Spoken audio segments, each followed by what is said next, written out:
Hey guys, Your Welcome is brought to you by Progressive Insurance. Let's face it, sometimes multitasking can be overwhelming. Like when your favorite podcast is playing and the person next to you is talking and your car fan is blasting, all while you're trying to find the perfect parking spot. But then again, sometimes multitasking is easy, like quoting with Progressive Insurance. They do the hard work of compare rates so you can find a great rate that works for you, even if it's not with them.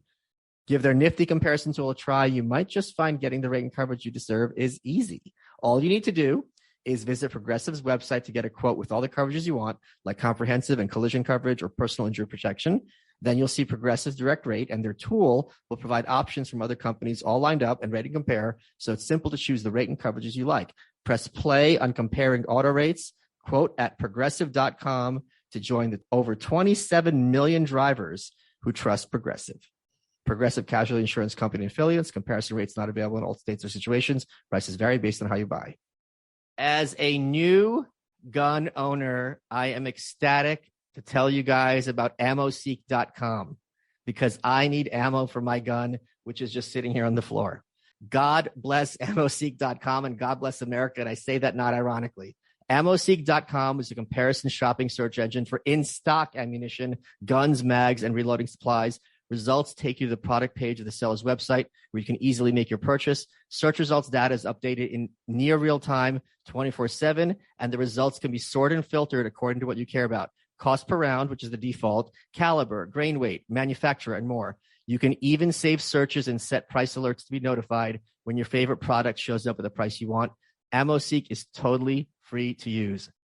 What's faster than a car or plane? Your fingers when you go to Ammoseek.com and order your ammo today. I am so sold that as soon as I finish recording this, I'm going to get some.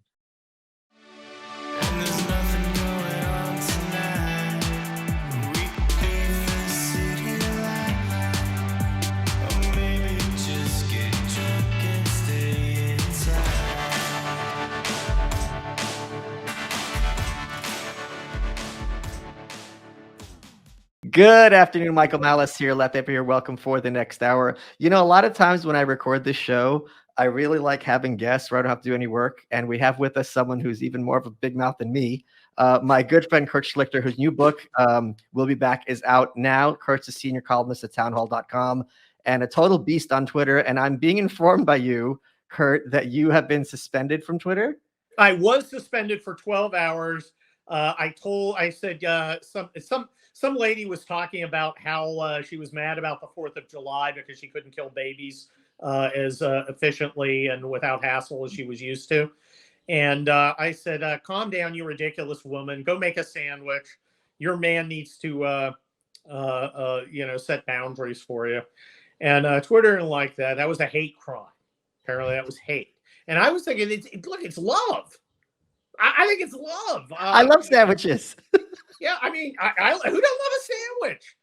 You know, I had a nice tri-tip last night. I thought of her, but yeah, I got 12 hours, and I used that to write 6,000 words on my next novel, so number 7. So it was like, thank you, Twitter. You finally got me off my ass. I didn't have to fix all the dumbasses on Twitter. Wait, so before we get to your book, you're a prominent attorney. How many years have you been practicing law now? Good Lord. 28, almost 27 and a half. So I wanted to ask you about 3 of the recent Supreme Court decisions to kind of help break them down for like the layman, because a lot of the information in the media is a little bit confusing to us, and hopefully you can shed some light on that. So first of all, the Roe decision. A lot of people are under the impression now that Roe has been overturned, it's illegal to get an abortion anywhere in America, and any woman who tries to is going to be incarcerated. Can you explain as clearly as possible what the ramifications of this overturning of Roe mean on a state-by-state basis? Well, certainly, but I understand I'm entering into a paradigm that you don't apply. You don't actually buy into, because you, of course, are an anarchist. Right. You think this whole thing is just nonsense, so we shouldn't be even talking about any of it. Well, we should be talking about the state. I mean, anarchists are concerned about the state. At some level, I mean, I'm interested in, and maybe we can touch on it a little later. What's the anarchist answer to abortion? Well, I don't know. I don't think that there is a specifically anarchist. That's the most anarchist answer ever. But in all seriousness, I'll give you another, just to answer your question. It's like Schrodinger's cat, because if someone who is in my position, who thinks that like after, let's suppose, 15 weeks, then abortion should be, I'm comfortable with abortion being illegal. I am both pro-choice and hardcore pro-life simultaneously by having this position, which seems to be the norm. I think it probably is the norm. I think it's a subject that people find distasteful and which would go away. And I think, first of all, I think, and I'll get to the legal issue in a second. I think Bill Clinton, who was one of the best politicians tactically and strategically of the last 100 years, even though I'm no fan, you gotta recognize your opponents.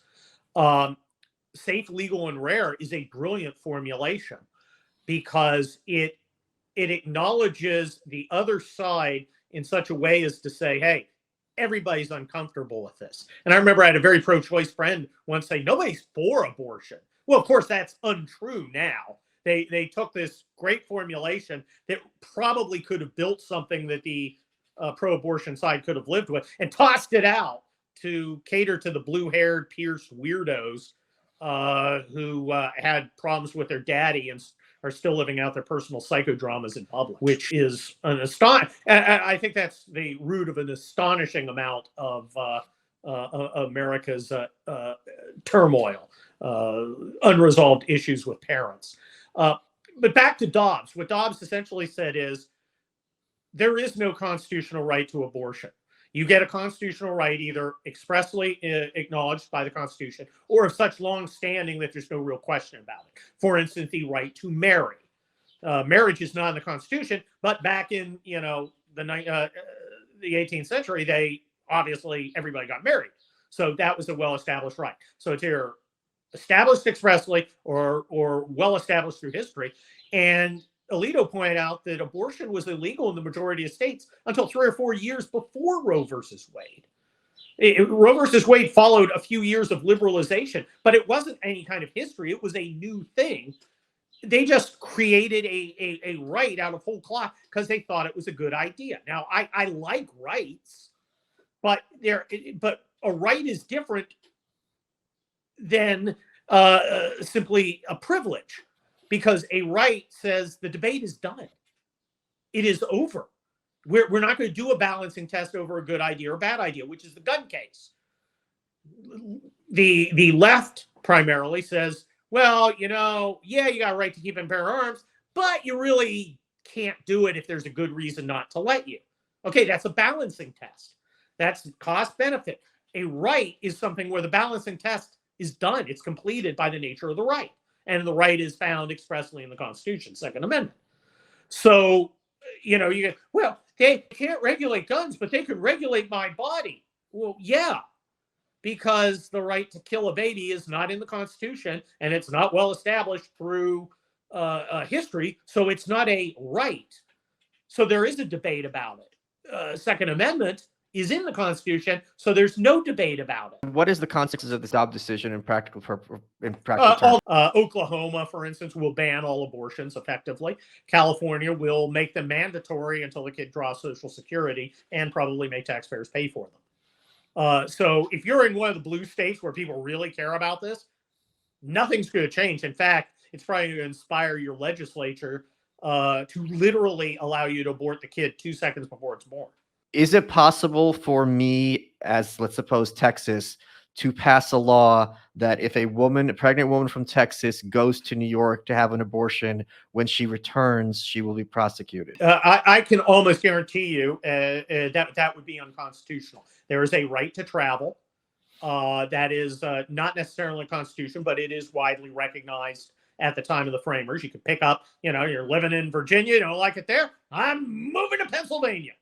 And you have a right to do that. You are not bound to the land as like a serf. So I think the right to travel and then to exercise whatever privileges you have in the state you go to. I don't see how New York, I don't see how Texas can prosecute somebody for legal conduct in New York. And I certainly don't see how they can prosecute somebody for leaving Texas.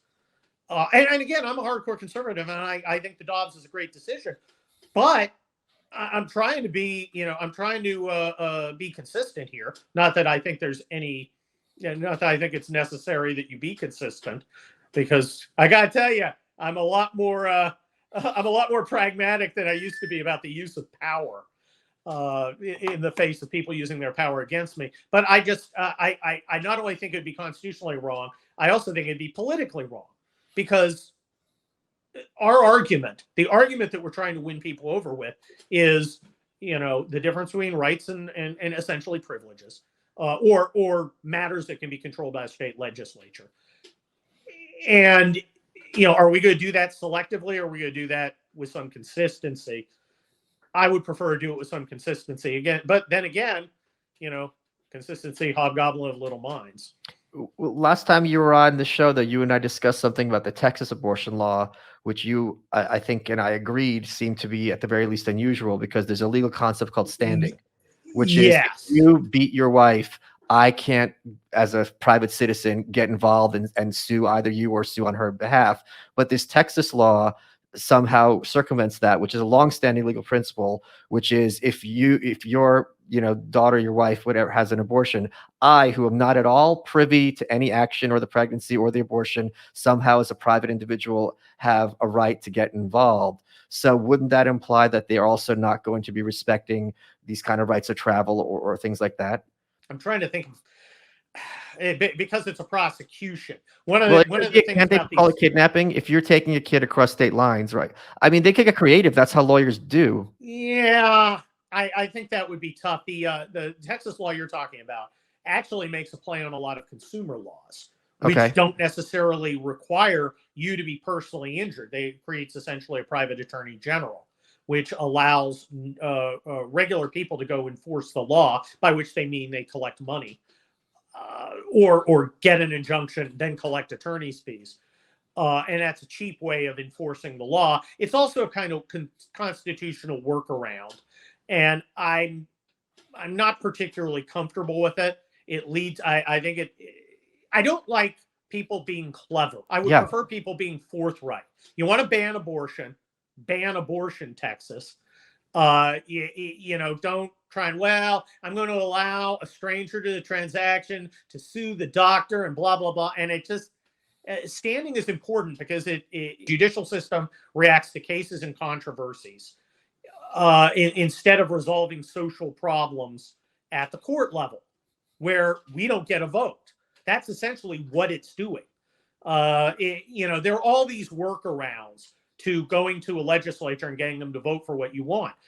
Suing gun makers over gun crime is a workaround from convincing the majority of the House and the Senate, or 60 people in the Senate, to ban assault rifles. It's a workaround. I don't like workarounds because they're not forthright and they kind of contaminate the process. Although I want to, I want to emphasize, I'm not dewy-eyed innocent about the process. I don't think the process is perfect.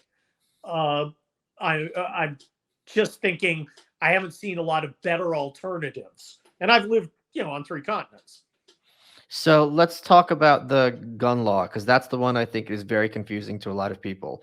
There was a law, basically concealed carry, in New York State or New York City. The Constitution, the Supreme Court found in favor of the Second Amendment, and saying that what exactly did they say, and what are the consequences if this decision was applied as the Supreme Court intends in New York and other such places? Well, New York had a system that allowed the issue of concealed carry permits. It was a may issue state. There were 7 of them. And can you explain what that means? May issue is the state has discretion not to issue a gun permit, primarily based on subjective factors like need. So in New York, you would have to prove to a bureaucrat that you needed a gun. In California, I would have to prove to a bureaucrat, which I think is interesting. I've been a lawyer for 30 years. I held a top secret clearance. I was a colonel. I not only carried a weapon in Los Angeles and in the earthquakes, but I commanded about 1,400 people carrying automatic weapons in the San Diego fires. And I chose the arming order. I was the guy who made the decision of what weapon they carry and what status, that is loaded, not loaded, that they would do. I was the guy who made those decisions. War college graduate, top secret clearance. if anybody's going to make that decision, I think I'm qualified to make it, not some glorified GS4, where I have to go prove my need to someone who doesn't have any. But the Supreme Court said very clearly, first of all, the right to bear arms, that is to carry arms for self-defense, is a right. Therefore, for the government to show that you can't do it, and there are certain times it can, you must show a well-established historical precedent that the weapon can't be carried in a certain condition or place. There's no balancing test, not this intermediate scrutiny, strict scrutiny. That's the wrong test, because there's no balancing test, because it's a right. We already decided. There's no, it's a really good reason. No, the reason issue has been resolved. We came down in favor of the right. You know, it's written there in the Constitution. So you have to show a historical precedent that you couldn't carry. What the states did with their subjective standard of need is get in the way of that right. That state doesn't get to choose whether you need one. You have that right. The only limitation that there can be is based on historical precedent. So effectively, they got rid of the shall issue or the may issue and said you shall issue. Now, of course, California and New York have tried to put in new subjective standard. Now it's a character test. And in New York, they actually want you to submit to them, I guess, for their approval, your social media history. So what's the standard on that? A objective test, are you a felon? Yeah. Well, felons can't carry arms. That's historically valid. Okay. And that's a subjective test. Are you insane? Have you been committed? That's a subjective test, and that's historically validated. But what about me? I just wrote a book, We'll Be Back, The Fall and Rise of America, talks about a civil war. Am I some sort of nut who's has no right to carry a concealed weapon because some bureaucrat doesn't like what I wrote? Under California law, maybe it's a subjective test. So, and that's illegal. And that will be challenged in court, and it'll lose. Okay, so just to clarify, because what happens, there's this always historically been this tension between the judiciary and the legislature, going back to Thomas Jefferson and nullification. So basically what happened is, to get this as simply as possible, the case went to the Supreme Court. The Supreme Court said, no, all of this may issue is not valid under the Second Amendment. It is shall issue. And then the basically you had this kind of softcore nullification where states like New York and California are like, okay, we shall issue asterisk, but in certain circumstances, even though those circumstances are basically in defiance of what the Supreme Court said, so they're setting themselves up, but they got themselves a little window until this is adjudicated again through the court system, correct? Yes, and I think I think people will move quickly because everybody knew exactly how they would react. Yeah, and the pro-gun freedom people have very skilled litigators, so I'm sure we will see challenges in New York law very soon. The California law, as soon as it's done, it's going to get hit, and I think we're going to see it move through the courts pretty rapidly because putting in a subjective character test. There's no character test in the Constitution. It shall not be infringed. If you're a felon, you don't get a gun. If you're crazy, you don't get a gun. If you're a drug addict. And those are both cases of due process where the person has been legally adjudicated to be either committed a crime or has been a danger to themselves or others. Well, which brings us to the whole red flag thing, the minority report system, where they, again, it's a workaround. If the guy is a threat, there are criminal laws that you can use to arrest the person and convict the person if they're a threat. If they are crazy, if they are 5150, like the Van Halen album, you can go and adjudicate them to be crazy. And in fact, I think that's a smarter idea. Look at this little mutant that they that shot up the parade in Illinois. The cops went and took a bunch of his knives because he was telling, I'm going to kill everybody. Well, they took his knives, and that was it.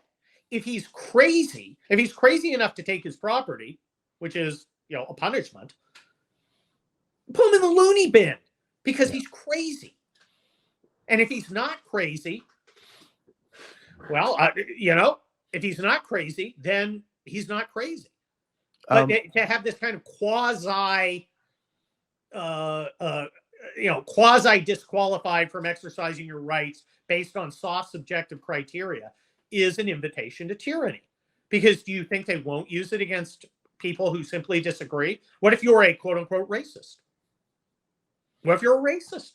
And in fact, in California, when the Attorney General was talking about the character test, they cited, I believe it was Riverside County's character things. And they said, if you've expressed racist beliefs, wait a minute.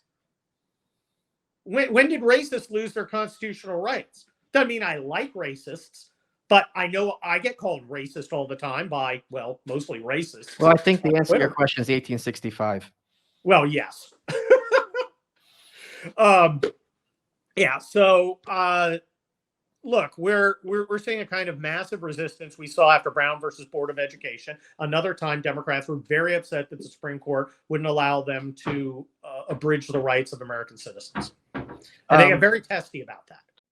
Guys, Bodyguardz cases and screens protect your phone so you don't have to worry. Our entire lives are on our phones. We use them to plan summer vacations, listen to podcasts, connect to the world. Why are they so fragile? That feeling of dropping your phone is the worst. I've been there. You need a case and screen protector for protection, and Bodyguardz is proving that cases don't have to be big and bulky to be protective. And since they're all designed by the Bodyguardz team in the US, they're built for both protection and style in mind. The cases are slim, engineered to protect your phone from 8, 10, or even 12-foot drops, pocket-friendly. You barely know it's on your phone. They've got a ton of colors and styles to choose from. Remember, when a screen protector breaks, it's saving your phone. Bodyguardz knows this, so they offer free replacements. Free! For the life of your device. You only pay shipping. And when you buy from Bodyguardz, a portion of your purchase supports their charity foundation. It's called Relief Haven, which gives back to the local community as well as abroad to help children in Africa escape child labor and gain an education and self-reliance. Go to bodyguardz.com/welcome. That's Bodyguardz with a Z at the end. Bodyguardz.com/welcome to start protecting your valuable phone today. Hello, guys. Michael Malice here, underwear model to the stars. If you want to get inside my pants, you want to wear Sheath underwear. And the great thing about Sheath underwear, I just collabed with them to make and design my own pair.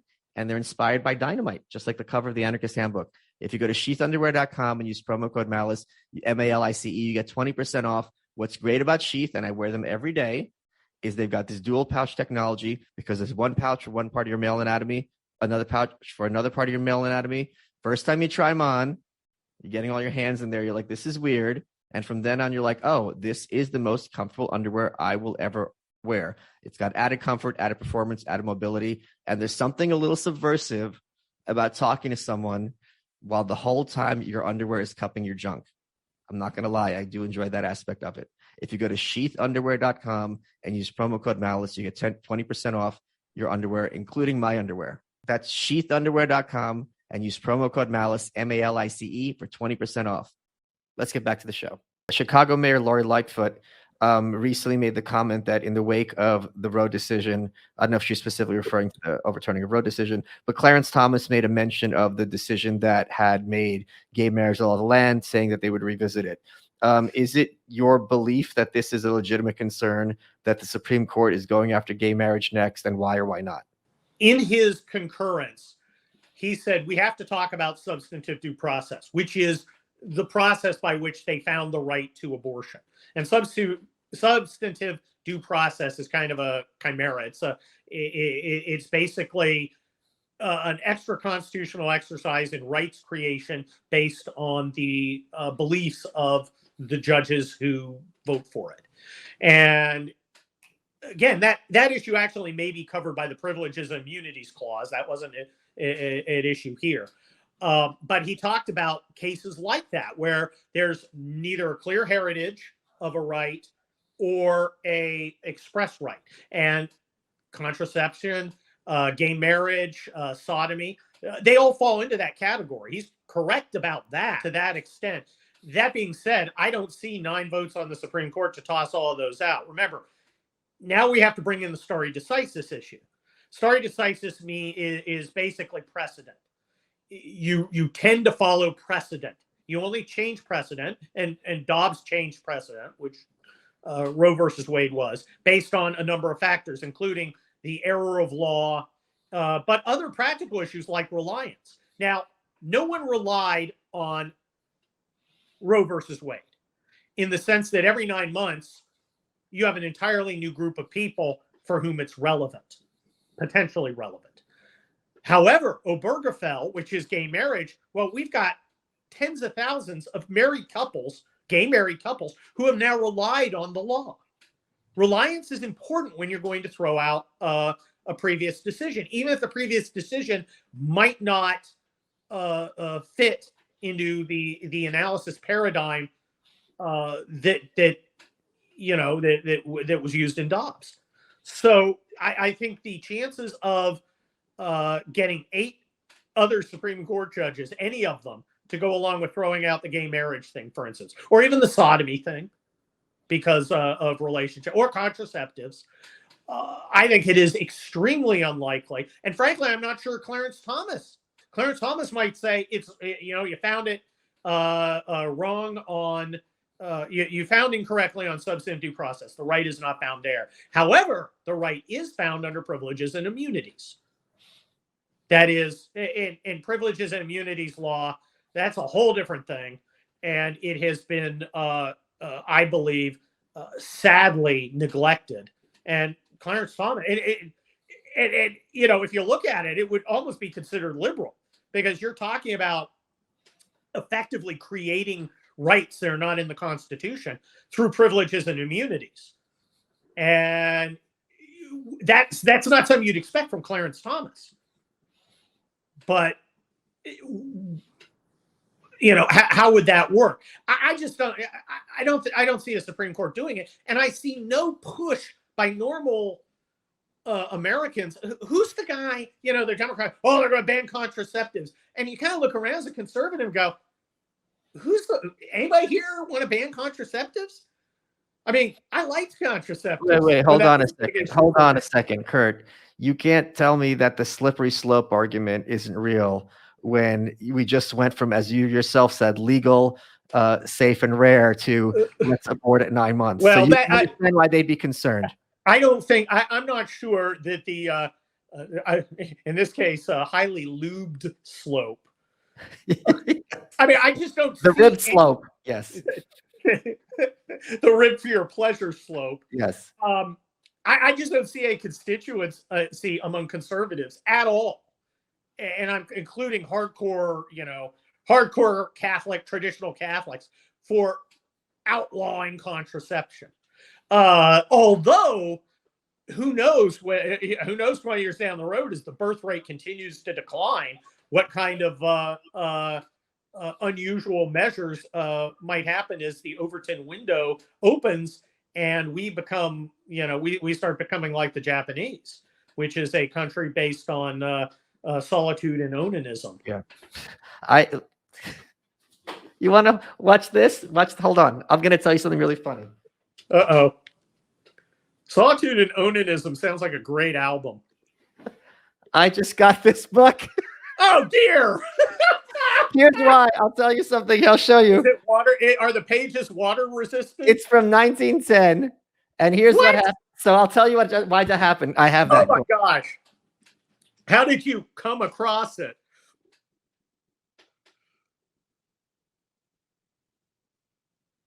Uh-oh, you're silent. I'm back. I'm back, baby. Oh, there you are. I'm just making sure I have the correct mic, which I do not. Hold on. Audio. Here we go. So got a book called Onanism. There's an organization called Young Americans for Liberty. They're a college organization. Uh-huh. And they were having their yearly conference in August. And I was driving around with my friend and here in Austin, and I saw on the map, it said, just on the map, it said Temple of Dr. Ron Paul. I'm like, what is this place? So we went to check it out. It was their office. That's what it shows on the map. Oh, and they're all fans. It was really exciting. They invited me to speak to their annual event, and they wanted me to speak about the horrors of totalitarianism. And I said, no. I want to cheer up the kids. I don't want to be Mr. Doom and Gloom. I'm Mr. White Pill. So I said, how about I give a talk about liberty's greatest enemy. And they said, okay, that sounds good. And what I was going to give a talk about was onanism, which for those who don't know is the biblical admonition against self-pleasure, because Onan spilled his tea. Technically, it was the rhythm method. And just tell these college kids they need to stop touching themselves and point to students in the audience. Now, I later learned that the organization has been run by a literal Karen, and there was a non-disparagement clause. So no nonism. So no, I'm like, I can't keep quiet about these people. So I terminated my contract so I won't have to bite my tongue. But that was what my talk was going to be. And I want to thank you because I was at a wedding of my good friend Tom Woods, who's a good Catholic, and none of them in the groomsmen knew what onanism was. Well, look, I'm glad I can make onanism great again. You got to tell me you're impressed that you mentioned onanism and I bust out a straight up book. Michael, it's literally the least surprising turn of events I can imagine, knowing you. It's hey, Kurt, you know what? The next time, hold on. Next time we go out to Lebanese Armenian food, we ought to actually just bring the camera and let it run because it's this times 100. But I got to say something. I think it's fair to say that any book on onanism can be regarded as a handbook. Oh, God. Wow. One-hand book. That's just a one-hand book. It's like the First Amendment. It applies to a quill and a printing press, but it also applies to the internet, much like your book also applies to a Zoom call. Yes, that's true. Exactly. So there's something else I want to talk to you about regarding the law. Then we're going to get to talking about your book. In my opinion, and I would suspect you would agree, if you had to ask Clarence Thomas, like what case he's most interested in and what is like the one that drives his view of the law, it's this case that's making its way through the court system where Asian American students are suing, I believe it's Harvard, yes, in terms of discriminatory practices. And they're basically just being racist and ignoring racial preference law. This is something he's talked about for many years. As an African American, he just resents this sort of law enormously because he finds it condescending towards people. It is. What is this? Are you following? What is the status of that case? And by the way, if it comes down the way it looks like, I think this is really going to pull the rug out from many progressives because they will not see this coming. And the ramifications would be enormous. I'm so excited about it. I'm not a big fan of Justice Roberts, but he did have a memorable quote in one of his cases that I wholeheartedly agree with. The way to end racial discrimination is to not racially discriminate. Yeah, I mean, everything that's going on in colleges admissions right now, getting rid of the standardized tests, getting rid of grades, essentially, is a marker of value, is designed to make it subjective so they can use their own criteria. Right. But academia belongs to us. I know because we bought it through our student loans. We subsidize it. And I expect red states and eventually the federal government to take a more active hand, especially after his decision comes out. I would like to see academia starved and essentially brutalized so that it lives in fear of normal people because it's become a separating pustule that is a haven of pathology. It's not this idea of brave, quirky rebels, talking truths that no one else wants to see. No, it's a nattering conformists sitting around high-fiving each other over the latest pronoun choice. It's ridiculous. So what is the status of the case? Do you know where the status of the case is it's going to be heard next year by the Supreme Court, I believe. I believe cert's been accepted.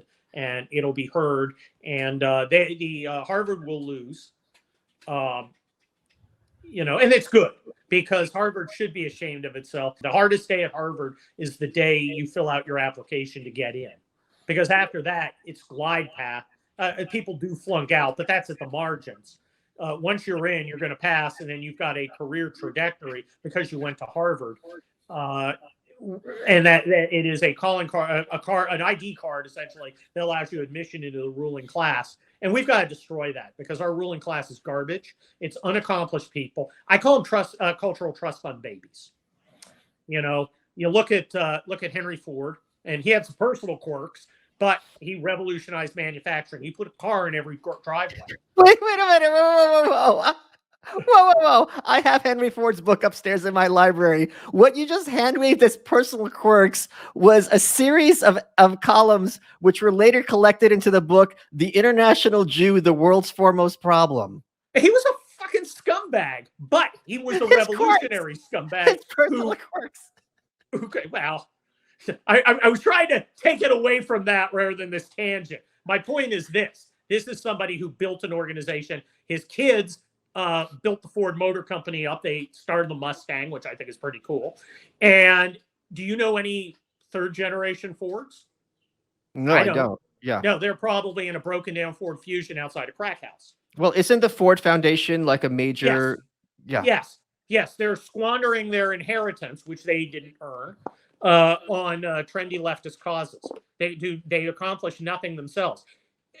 Look at our ruling class now. The people who ran America's institutions and were in the 40s beat the Depression, beat Hitler. In the 60s, civil rights, they changed segregation. It's kind of an achievement. They sent a man to the moon. That's an achievement.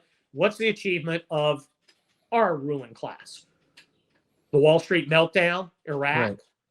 The green hoax, COVID. I mean, come on. The third generation is always a disaster. These people didn't build this stuff. They didn't create it. They have no special love for it. They can't guard it or develop it. They just inherited it because they went to the right schools and got the right credentials.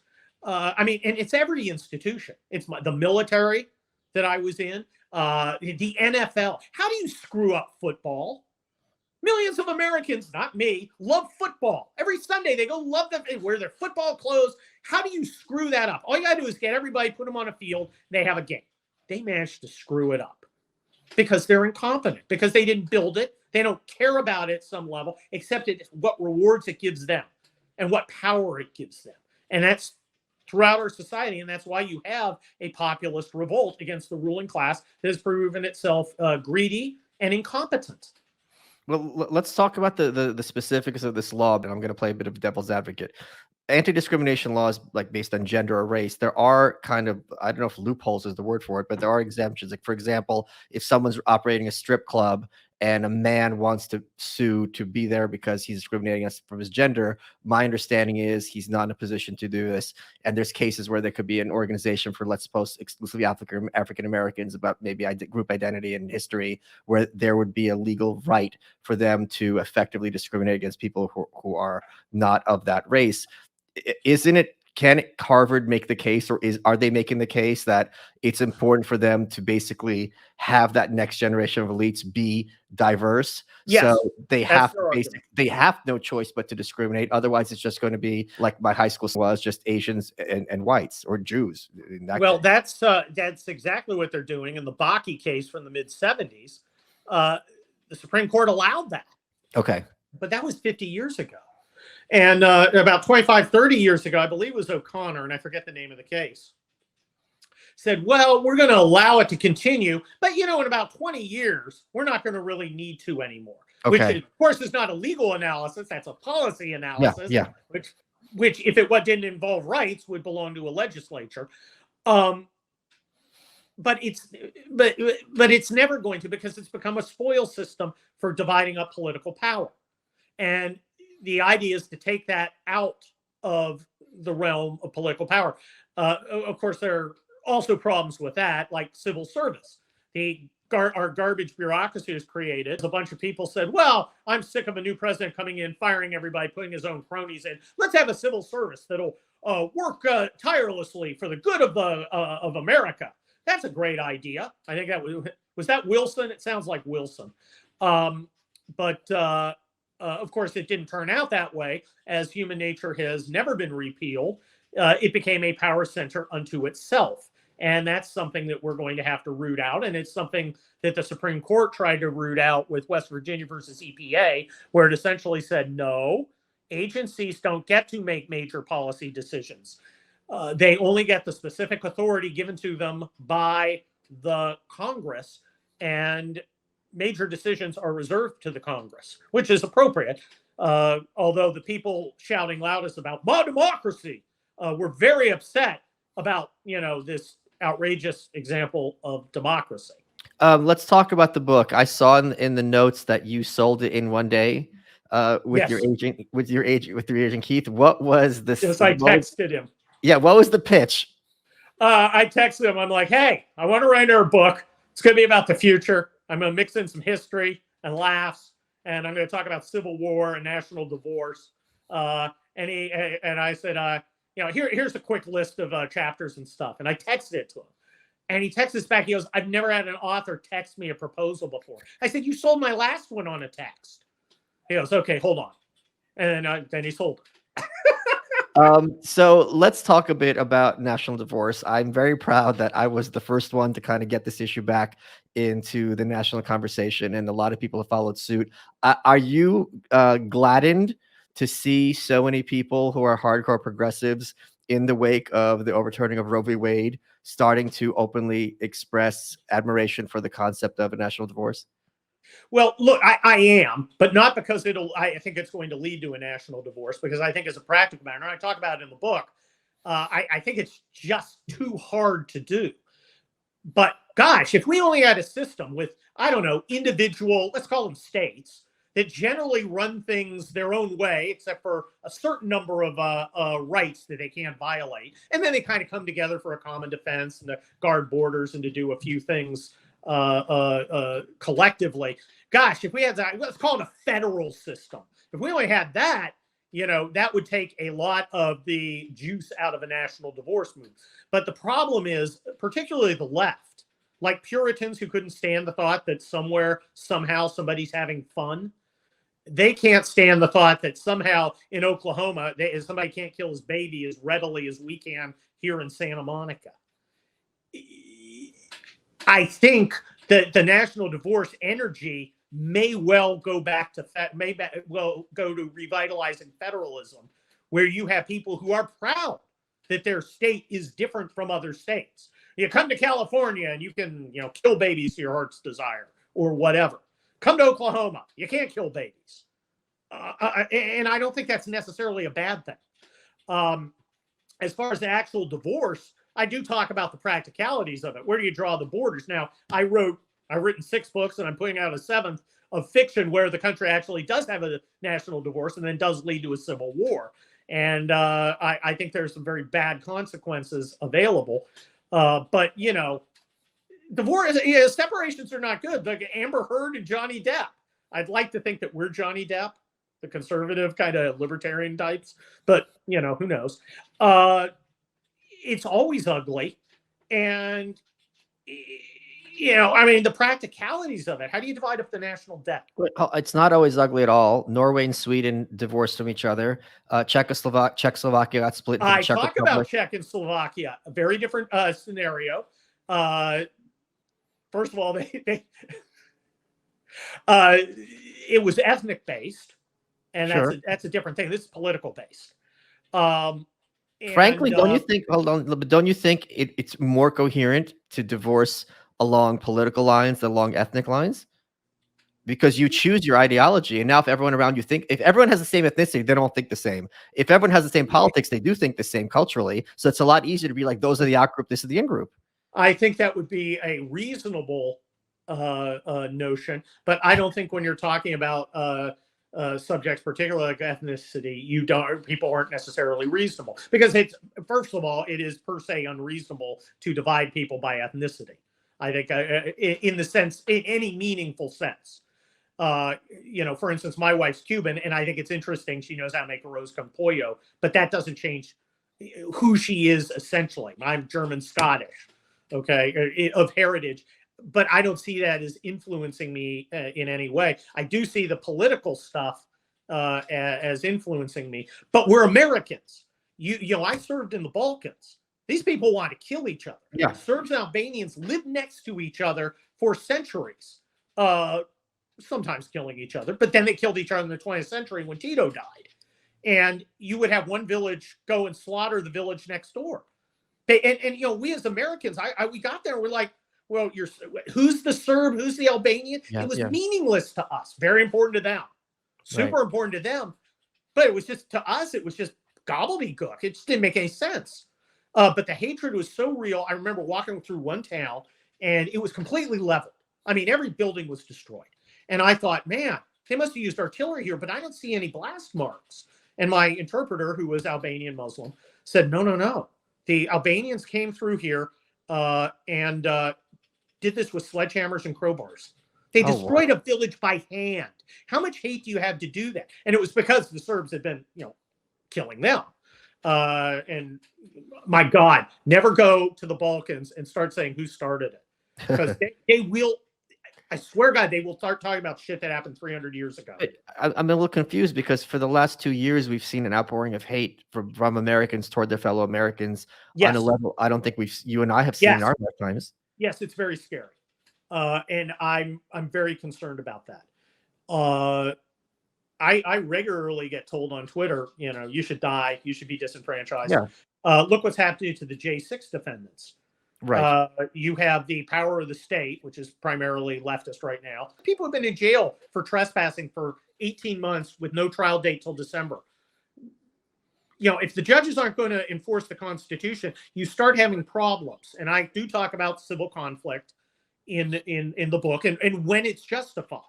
And remember, we did have a low-grade insurgency in the 70s in the United States with leftist guerrilla groups like Weathermen, Black Panthers, Simeonese Liberation Army. Very low-grade, dealt with primarily as a law enforcement issue. But for those to interject, for those who don't know, there's a great book which I bet Kurt read called Days of Rage, which talks about in the late 60s, early 70s, there were bombs going off, I think literally like on a daily basis, or let's say twice a week, all over America.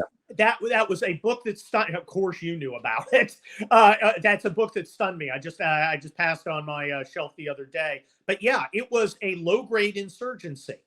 Not as bad as some, certainly not even as bad as, say, the Irish insurgency in 1916, which actually is a interesting model for urban guerrilla combat.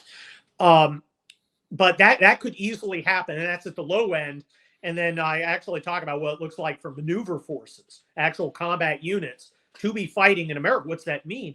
And I illustrate it with some fictional vignettes. I talk about what regular people and what they're experiencing, because I think it's one thing to say, okay, these are the things that could happen, but to tell the story of, say, a mom caught between warring red and blue forces, trying to figure out how to feed her kids, and she goes to the Whole Foods, and it's been, of course, there's no supplies coming in because red forces are going to secure all the freeways into blue cities. And blue cities have about, I remember when we were planning for disasters as part of National Guard, you got about 4 days of food and water before, it's Mogadishu. And, the soft, affluent wine women and wine men of America's urban areas are distinctly unsuited for a situation like a Mogadishu. Guys who, I don't know, grew up in the country and know their way around a 12 gauge or an AR-15, a lot better suited for it. And I wanted to, and I told I tell those stories in the books so people have an understanding of how it would feel. And it's not something, I'll get a bunch of leftists. Kurt Schlichter's advocating for civil war. First of all, you putzes, I'm the only one in the conversation who's actually been where there was a civil war.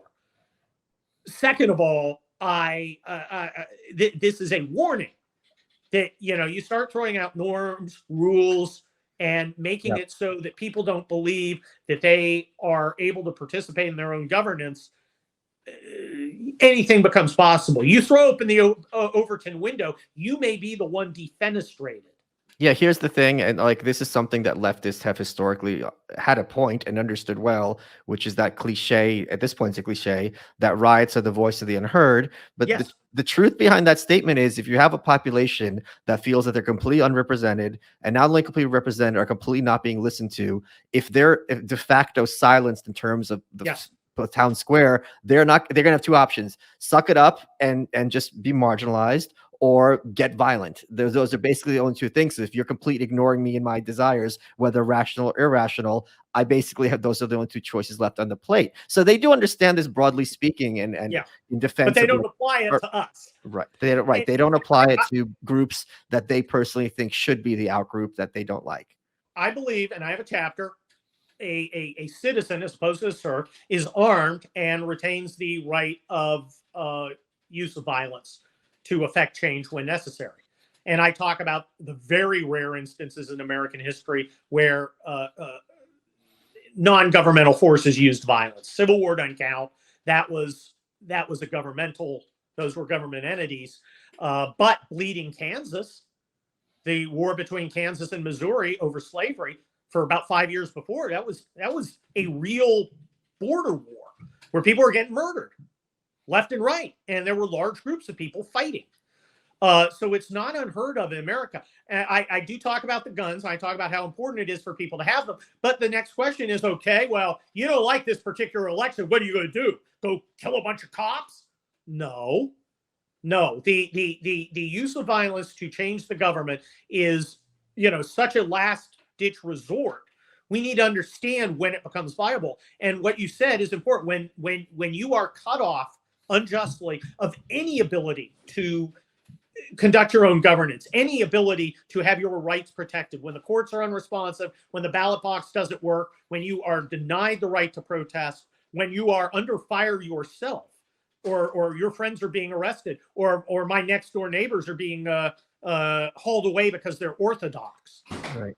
At that point, that's when that's when the question starts becoming significant. And how does this arise? I talk about scenarios where it could. Gun confiscation, for one, sending out significant forces into militant areas to go collect their guns, that could spark a fight. We almost saw a fight with, I forget the guy's name out in the West. But Bundy? There were a bunch of guys there with guns. And I think the Bureau of Land Management wisely said, it's not worth going and arresting this guy for a misdemeanor, because this could turn into something super ugly. And maybe, I don't think the guys with guns pass my "is this worth violence" test, which is a very exacting test. That in American history only really was justified in 1775 and through the Revolutionary War.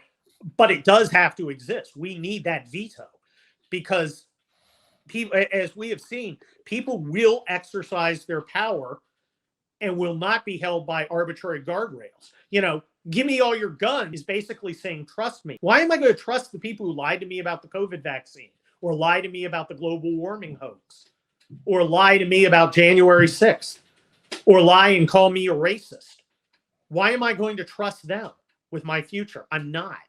Hey guys, one of the things I'm very grateful for is the fact that I'm in my 60s and still have all my hair. And hair loss is an issue for guys everywhere. 2 out of 3 men will experience some form of hair loss by the time they're 35. More than 50 million men in the U.S. suffer from male pattern baldness. And Keeps offers a simple, affordable, and stress-free way to keep your hair via convenient virtual doctor consultations and medications delivered straight to your door every 3 months. You don't have to leave your house, which I know none of you do anyway. I know who listens to the show. 24/7 care and support. They've got a network of expert advisors to support you in making your hair goals a reality. Low cost. Treatment starts just $10 a month, and Keeps offers generic versions of the 2 FDA-approved medications to prevent hair loss. Keeps has everything your hair needs, delivered straight to your door with discreet packaging and proven results. When it comes to your hair, save more, spend less. If you're ready to take action and prevent hair loss, go to keeps.com. That's keeps.com/welcome to receive your first month of treatment for free. That's keeps.com/welcome to get your first month free. keeps.com/welcome. You guys ever feel like you're being followed around the internet? Maybe advertisers know a bit too much about you. So our sponsor, Ipvanish VPN, is here to help you take back your privacy and help you become anonymous on the internet. Ipvanish is a virtual private network, a VPN for short, which is an important tool that helps you safely browse the internet. You can use a VPN on your computer, tablet, phone, whatever it is when you're streaming media. When you use a VPN, all your data is encrypted. What you're watching, what you're searching, what you're reading. I know what you guys are doing. whatever it is that you're doing. That's important because what you're doing on the internet is no one's business but your own. For a listener of the show, Ipvanish is offering 65% off their annual plan, only $375 a month, super easy to use. Turn on with one click. It runs in the background, helps to protect you while you're browsing the web. Go to ipvanish.com/malice and use promo code malice. That's MALICE to get your 65% off savings. Their annual plan is just $44.99 for the first year with our discount. This is the time to sign up because with our discount and their current promotion, you can get a VPN for 65% off the usual offering. Here's the thing. Ipvanish is the best of the best. 4.7 out of 5 on Trustpilot with over 6,000 reviews. Remember, it's ipvanish.com/malice to get the deal and start protecting yourself online. Let's get back to the show. Where do you see, do you think Joe Biden is a symbol of the regime's strength, or do you think he's a symbol that the fact that they could get this carcass into the White House, or do you think he's a symbol of the regime's weakness? Oh, definitely weakness. They managed to barely get him into the White House. And look at him. Here's the thing that gets me. You know, his entire administration has to be based on the notion that we Americans want too much. You want to be able to go to the store and get tampons. Yeah. You want to be able to go get baby formula. I went to speak to a bunch of Republicans at a country club, very nice country club. They said, we're sold out. I walk in and there's a big space at the back of the room. And I said, gosh, couldn't you have filled up those tables? Sure, we could have. The country club won't let us. I said, that's kind of weird. They want to make money. He said, no. They couldn't be sure they would be able to get chicken breasts. Wow.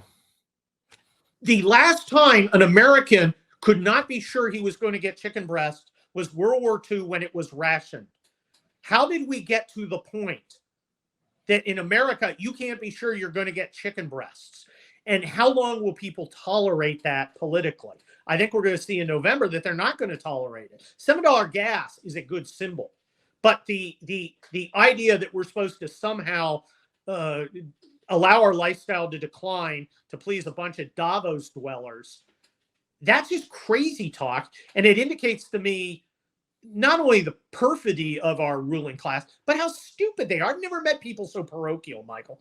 These people, they've never, I mean, you've lived all over the world.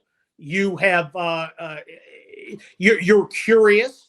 You've gone to places no one else would go. Wrote a great book, by the way, Dear Leader, which frankly was one of the most moving books I've read in a long time. I mean, it really gut punched at me because, you know, it starts out kind of funny, and this relates. It starts out kind of amusing, and by the end, you're sick because that's how people are really living. And that's kind of what these idiots would do if they had their way, and they don't really understand it because they've never seen anything else except the prosperity they inherited of America. So they think that it just sort of happens rather than it has to be curated. They are stupid and unaccomplished, and they are dumb people who carelessly pulled little blocks out of the Jenga tower and then are shocked when it collapses. Who's your guy for 2024? Is it going to be Trump or DeSantis? Right now, I'm kind of leaning towards Ron DeSantis because I think I think he's got a lot of advantages that Trump does. Trump has he's learned, obviously Trump has redefined everything, and I think he was a great president in the sense that he really changed the paradigm because he, you know, promises made, promises kept. He understood that the needs and desires of the base of the Republican Party was not being met by the establishment Republicans. We put up 16 guys who talked about let's cut red tape for businesses and corporate tax rollbacks. And people were going, I'm really concerned about the border. I'm really concerned about these weirdos grooming on my kids. And I'm really concerned about my guns. And Trump was the guy who said, no, I'm gonna go to your concerns. It's been 7 years since Trump came down the escalator. The big question is the Trump Act still relevant? And is it even the Trump Act anymore? We need a primary to find out. I strongly support Trump getting in the primary so he can be tested. I want to know if he's changed his mind about personnel because he did a terrible job on personnel. I want to know what he thinks and wants to do. And I want him sharp because there's a very good chance he'll win. Ron DeSantis has been doing a great job in Florida. He knows what time it is. and he takes on the enemy, which is some of the Republicans, establishment Republicans still don't want to do that because it's hard. It makes for uncomfortable conversations at the country club. And the nice thing about Ron DeSantis, who may well be on the spectrum, is he doesn't care about your conversations. He probably doesn't want to talk to you anyway. He's just going to do what he knows he needs to do to achieve his objectives. But we got a lot of things to fix. My thought would be start with the military. It was the last institution to go. It went because it's a hierarchical institution. That means it can be corrected relatively quickly with an investment of time by the next president and a understanding that just because a guy has a lot of fruit salad on his uniform doesn't mean he's not an establishment hack who embraces failure.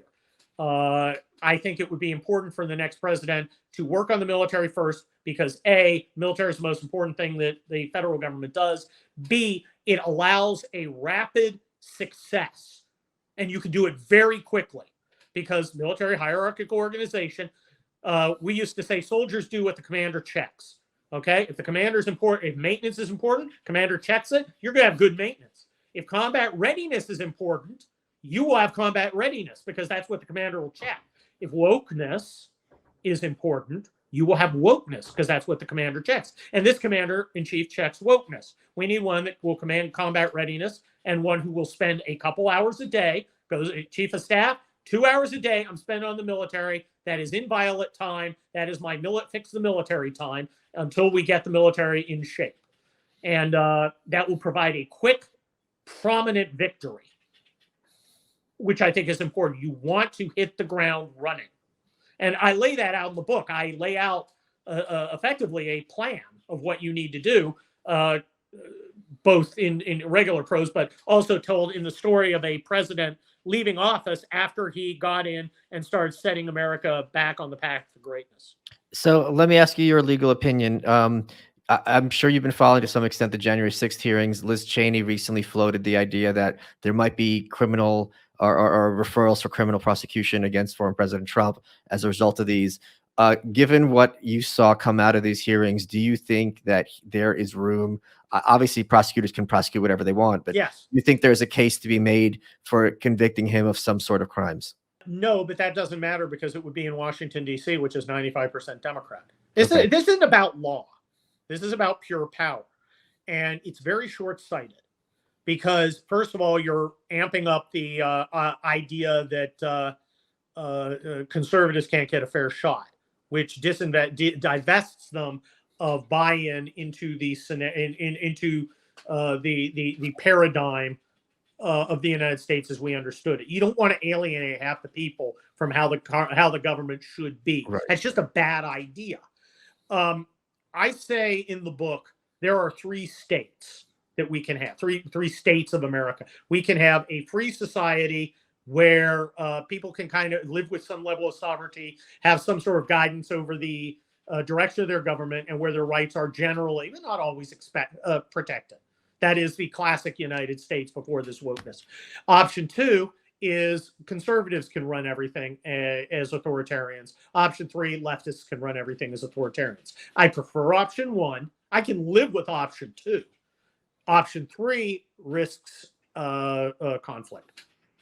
The thing that I find heartening is that the people in Washington seem to be congenitally unable to learn from their mistakes. Yes. And especially people in the journalist class just seem to keep doubling down on, just even from a strategic point of view, things that didn't work for them historically. They're just going to still, keep on, when you're a hammer, everything looks like a nail. Is this something that you agree is a beam of hope in terms of, the fall and rise of America? It's both, because it's essentially the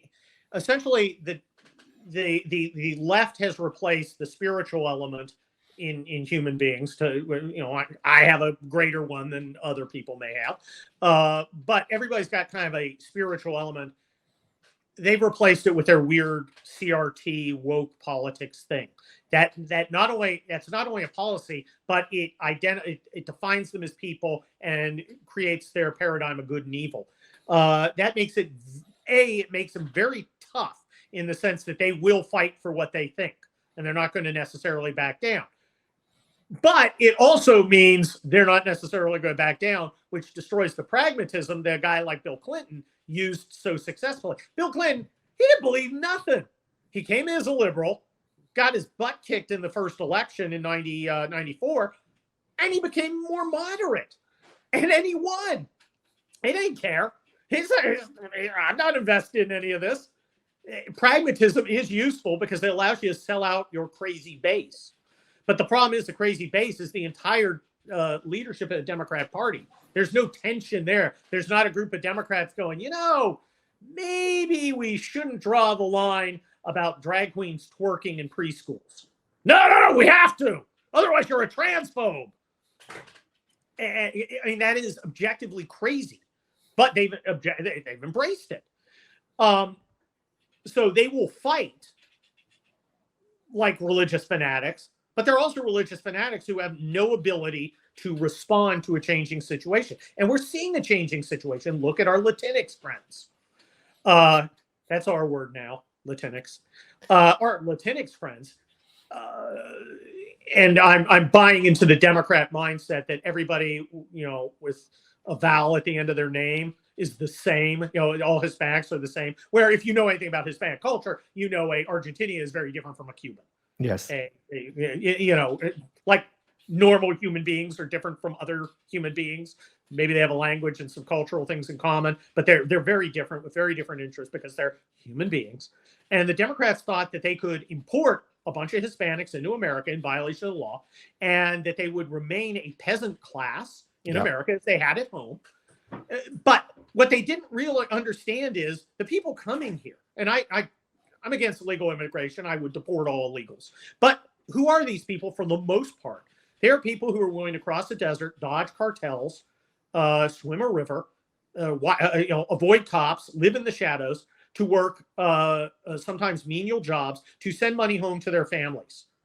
These are not necessarily bums.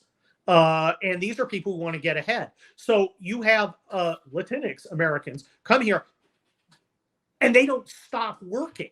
They don't be that serf class that the Democrat can own by providing them scraps from their table, right? Instead, they work into the middle class. So if you're here in California, most every contractor either is a immigrant or a first-generation Hispanic immigrant. They're owning companies. And what party do people who own companies, small companies, not corporations, because remember, big corporations adopt the politics of the CEO's 30-year-old second wife. Yeah. Small companies become Republicans because they need order, they need stability, they need a decent economy. And, especially family, faith, patriotism-oriented folks like most Hispanics, the Republican Party is the better fit. So now you have the ethnic group that the Democrats thought was going to basically negate any need to fight elections anymore. We're just going to win them all. Now it's 50-50 Republican, Democrat. That is earth-shaking. That is shattering. It's going to get worse for them because you're getting Asians are going to move to Republicans as well. California ones last because they, lived in the blue areas, but slowly but surely. But when Black Americans, when the generation that still feels they owe a debt to Lyndon B. Johnson, who I don't think anybody owes a debt to Lyndon B. Johnson, but who had been traditionally Democrat, you're going to get a new generation that goes, well, I know mom and grandma were lifelong Democrats, but I don't see the Democrats doing anything for me. And, President DeSantis, the economy is really good. I remember under Joe Biden, gas was $7 a gallon. It's $3 a gallon now. Grandma, I know you think they all want to, reinstitute slavery, and I know you're grateful for the Civil Rights Act, and I guess so am I. But that's 70 years ago. That's a long time ago, and it doesn't apply to me. When 25% of Black Americans become open to the Republicans, the Democrat Party, as it currently constituted, will cease to exist. However, the Democrats must change because in a two-party system, which is Right. what is compelled by essentially the structure of the Constitution, there have to be two parties. You can't have a disequilibrium for very long. It's always got to move. And it may be slower this time because of the religious element of the progressives. They may be more resistant to moving, but they will move. So I don't, nothing is inevitable, you know. Francis Fukuyama and the end of history. I mentioned him. He always, I always look at that and kind of laugh. Your predictions are, people's predictions are pretty foolish, but I think there is a good chance we'll see things develop in that way. Kurt, we're running out of time. What has been your favorite part of this interview? Oh my God, I love every moment of it, but definitely the great big book of onanism. He punished the primate pamphlet. I mean, come on. What do you think I was going to say? I mean, really, come on. You had a 1910 book about masturbation, which was apparently leather bound, which is kind of a choice I might not have gone for. I might have gone for some form of vinyl, but I mean that was definitely it. You are welcome.